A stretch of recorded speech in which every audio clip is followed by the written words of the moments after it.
How many hours of the day do you spend on your phone or computer? Now, how many of those hours do you spend watching influencers or envying some random stranger who happened to pop up on your newsfeed on some social media service? As a society, especially in these current times, we have fallen into a black hole that seems to never end, and that black hole is social media. According to Review 42, teens spend an average of 9 hours a day online, and many of those teens admit that those hours are spent on social media and that time is very much overdue. Now, some online time is good. Maybe they're reading a cool new fact or learning something interesting for a school project. However, it is highly unlikely that all 9 of those hours are going towards something educationally beneficial. Between Instagram, Snapchat, Twitter, and YouTube, there are so many platforms for teenagers to just lose themselves in.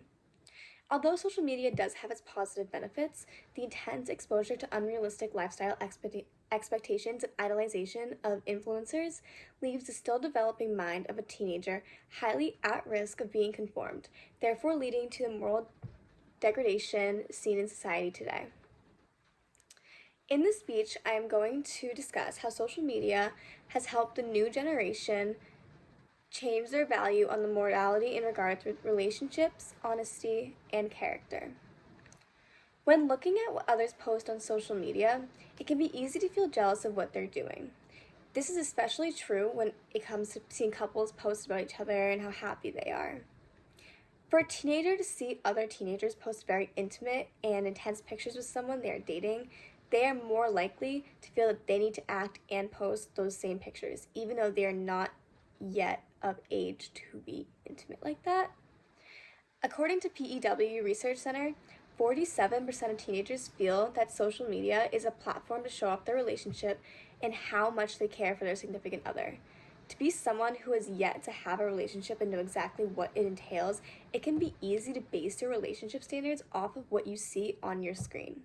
Teens who are seeing couples their age or younger even being intimate and mature at a younger age are more likely to follow in those footsteps and lower their moral standards for when they get in a relationship themselves. In comparison, teens who are seeing couples do more age-appropriate things like just cute little like dinner dates or movie dates, they are more likely to value those type of things in their relationship and get into a healthy relationship of their own. However, it's not as likely as to see those cutesy, age-appropriate things on a social media feed as it is to see the not so age-appropriate things, which is an issue. Alongside losing value on good relationship morality, teenagers are also at risk of becoming more dishonest when exposed to social media too much. It is no secret that people tend to lie on their social media platforms. Most people do this to come across as more acceptable or attractive to those who are following them or friends with them, but some start to do it out of a habit after doing it for so long, so normally.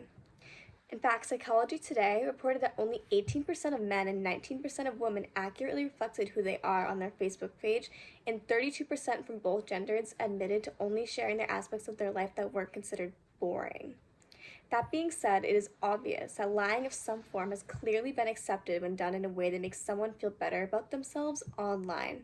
So when a teenager joins social media and sees all these people accepting these lies and this dishonesty, they are going to start accepting lies and dishonesty and even become dishonest themselves.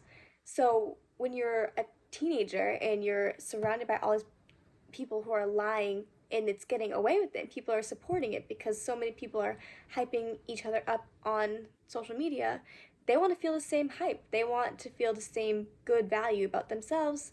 So they lose the honesty code, which is a good moral, for a bad moral because they want to feel better about themselves, which is not necessarily a good thing. And now losing moral standards in relationships honesty is not good, but the worst way social media has impacted moral degradation is through character. So many teenagers lose who they truly want to be and what they value in life through seeing what others want to be and what others think is an acceptable way of going about life. As RaisingChildren.net reports, teenagers can be attracted to lifestyles, products, or behaviors that celebrities promote on social media. However, what teenagers are usually too young to comprehend and understand is that most of these celebrities are paid to promote these lifestyles and they do not actually live that way. So these yachts and these healthy foods and these drugs that they're promoting are not necessarily what they promote in their day-to-day lifestyle, but they're so naive that they see them doing these things and think, I want to be like them, so I'm going to change what I value in my life now, and I'm going to value it because they value it. And it's not realistic. It's not the truth. And this, of course, can ultimately lead in a complete change in their character. They're being exposed to things that they never would have been exposed to if it wasn't for this false reality. And it can just completely change a person's path in life, and that's not natural. It's not what's supposed to happen for them. So when it comes down to it, social media is really only positive when it's used in moderation, because too much of it can start to have negative impacts on the still developing minds of teenagers. As a society, we need to normalize taking time away from scrolling down a dark hole and getting back in touch with reality. Hopefully, then things can start to take a turn for the better.